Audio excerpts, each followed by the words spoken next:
সম্মানিত দিনী ভাই ও বোন, রোজার নিয়ত না করলে কিন্তু রোজা হয় না। সারাদিন কষ্ট করে না খেয়ে থাকলেন, কিন্তু আপনার একটি ছোট্ট নিয়তের কারণে, ছোট্ট ভুলের কারণে রোজা হলো না, তাহলে কি লাভ হলো? অতএব আমি আপনাদের সুবিধার জন্য রোজার নিয়তকে অত্যন্ত সহজ করে বাংলা ভাষায় লিখে এবং মুখে উচ্চারণ করে ছোট ছোট করে মুখস্থ করিয়ে দিব, এবং এই নিয়ত না পারিলে বিকল্প কি তাও আমি বলে দিব। অতএব সম্মানিত দিনী ভাই বোন, আজকের এই ছোট্ট ভিডিওটা অত্যন্ত গুরুত্বপূর্ণ হতে চলছে। অতএব সম্মানিত দিনী ভাই বোন, একটি হলেও শেয়ার করে দিবেন। আপনাদের কাছে আমার ছোট্ট একটি রিকোয়েস্ট থাকলো। সম্মানিত দিনী ভাই বোন, আমি নিয়তটি আপনাদেরকে শিখিয়ে দিচ্ছি, সকলে আমার সঙ্গে সঙ্গে পড়ুন। নিয়ত না পারলে এর বিকল্প কি তাও আমি বলে দিব, এবং নিয়ত কখন করবেন তাও বলে দিব। নিয়তটি হলো নাওয়াইতু আন। নাওয়াইতু আন এই শব্দটি যদি আপনি 100 বার পড়েন ইনশাআল্লাহ মুখস্থ হয়ে যাবে। নাওয়াইতু আন এটুক মুখস্থ হওয়ার পরে আসুমা আসুমা আসুমা এই শব্দটি যদি 100 বার পড়েন ইনশাআল্লাহ মুখস্থ হয়ে যাবে। অতঃপর দুইটি শব্দ একত্রিত করে পড়বেন, নাওয়াইতু আন আসুমা, নাওয়াইতু আন আসুমা, নাওয়াইতু আন আসুমা, এইভাবে 100 বার পড়বেন, ইনশাআল্লাহ মুখস্থ হয়ে যাবে।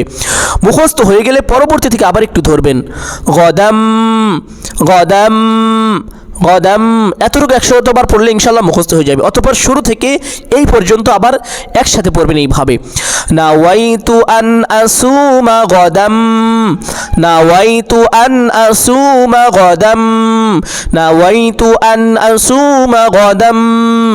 এতটুকু যদি একসাথে 100 বার পড়েন ইনশাআল্লাহ মুখস্থ হয়ে যাবে। অতঃপর পরবর্তী থেকে আবার একটু ধরবেন, মিং শাহরি, মিং শাহরি, মিং শাহরি, এতটুকু 100 বার পড়লে ইনশাআল্লাহ মুখস্থ হয়ে যাবে। অথবা শুরু থেকে এই পর্যন্ত আবার একসাথে 100 বার পড়বেন, নাওয়াইতু আন আসুমা গদাম মিং শাহরি, নাওয়াইতু আন আসুমা গদাম মিং শাহরি, নাওয়াইতু আন আসুমা গদাম মিং শাহরি। এতটুকু এইভাবে যদি 100 বার পড়েন ইনশাআল্লাহ মুখস্থ হয়ে যাবে। অতঃপর পরবর্তী থেকে আবার একটু ধরবেন, রমাদানাল মুবারাকি, রমাদানাল মুবারাকি, রমাদানাল মুবারাকি, এতটুকু একসাথে 100 বার পড়লে ইনশাআল্লাহ মুখস্থ হয়ে যাবে। অতঃপর শুরু থেকে এই পর্যন্ত ধরবেন একসাথে, নাওয়াইতু আন আসুমা গদাম মিং শাহরি রমাদানাল মুবারাকি, নাওয়াইতু আন আসুমা গদাম মিং শাহরি রমাদানাল মুবারাকি, এইভাবে 100 বার পড়লে ইনশাআল্লাহ মুখস্থ হয়ে যাবে। অতঃপর এটুক রেখে দিবেন মুখস্থ করে।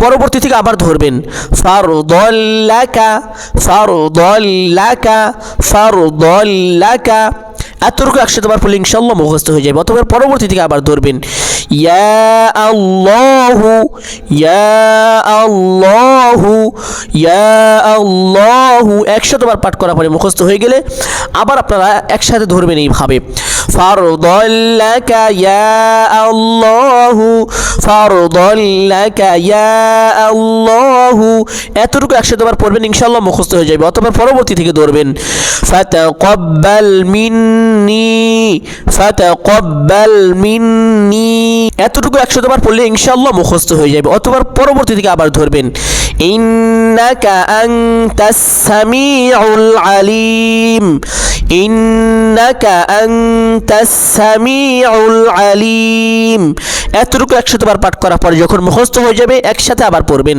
ফারদাল্লাকা ইয়া আল্লাহু ফাতাকাব্বাল মিন্নি ইন্নাকা আনতাস সামিউল আলিম, ফারদাল্লাকা ইয়া আল্লাহু ফাতাকাব্বাল মিন্নি ইন্নাকা আনতাস সামিউল আলিম। এতটুকু যখন মুখস্থ হয়ে যাবে শুরু থেকে শেষ পর্যন্ত আপনারা একসাথে পড়বেন এইভাবে, নাওয়াইতু আন আসুমা গদাম মিং শাহরি রমাদানাল মুবারাকি, ফারদাল্লাকা ইয়া আল্লাহু ফাতাকাব্বাল মিন্নি ইন্নাকা আনতাস সামিউল আলিম। যখন পরিপূর্ণ মুখস্থ হয়ে যাবে 100 বার পাঠ করবেন ইনশাআল্লাহ। আপনাদের অনেক বেশি মুখস্থ হয়ে যাবে, ঠোঁটস্থ কণ্ঠস্থ হয়ে যাবে ইনশাআল্লাহ, আমি আশা করছি। এখন কথা হলো, এই নিয়ত যদি না পারেন তাহলে এর বিকল্প কী এবং এই নিয়তটি কখন করবেন? সম্মানিত দিনী ভাই বোন, আমরা অনেকেই একটি ভুলের মধ্যে আছি। এই নিয়তটি কখন করতে হয় এই বিষয় নিয়ে কিন্তু আমরা জানি না।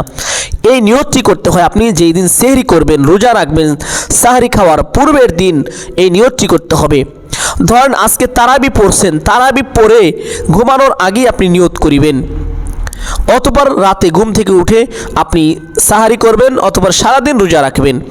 এইভাবে আপনি নিয়তটি করিবেন। যেমন ধরেন প্রথম তারাবি যেই দিন হবে সেই দিন নিয়ত করিবেন, যেই দিন প্রথম তারাবি সেই দিন আপনি এই নিয়তটি করিবেন, অথবা পরের দিন রোজা রাখবেন, আবার পরের দিন ইফতার করার পরে আপনি নিয়ত করে রাখবেন, তারপরের দিন আবার রোজাটি রাখবেন, ইনশাল্লাহ হয়ে যাবে।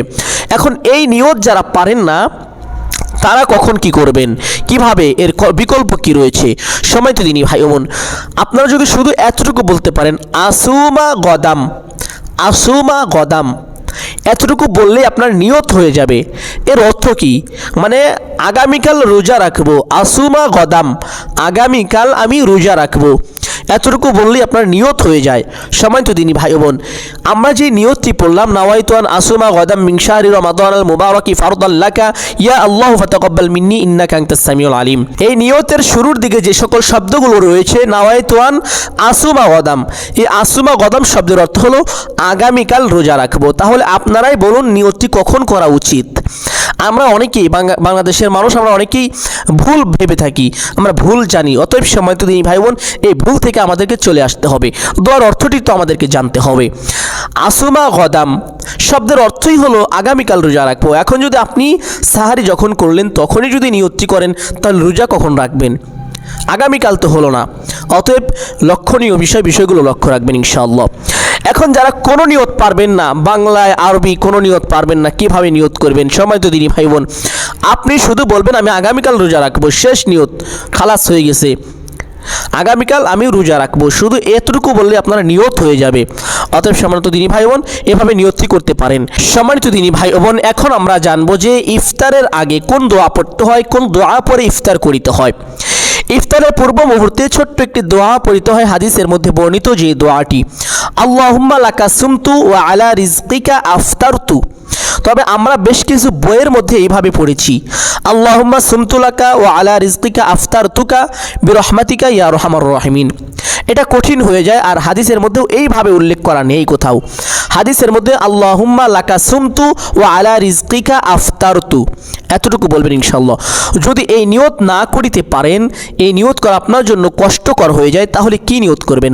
আপনি মুখে এভাবে বাংলায় বলবেন অথবা মনে মনে বলবেন যে আমি ইফতার করছি, বিসমিল্লাহির রহমানির রহিম, বিসমিল্লাহির রহমানির রহিম বলে খেজুর খাবেন। খেজুর দিয়ে ইফতার করা সুন্নত এবং বেশি সওয়াব। খেজুর যদি ব্যবস্থা না থাকে তাহলে আপনি পানি পান করবেন, যেভাবে যা দিয়ে ইফতার করেন, বিসমিল্লাহ বলে আপনি সেটা মুখে তুলে নেবেন, এটা হলো সুন্নাহ।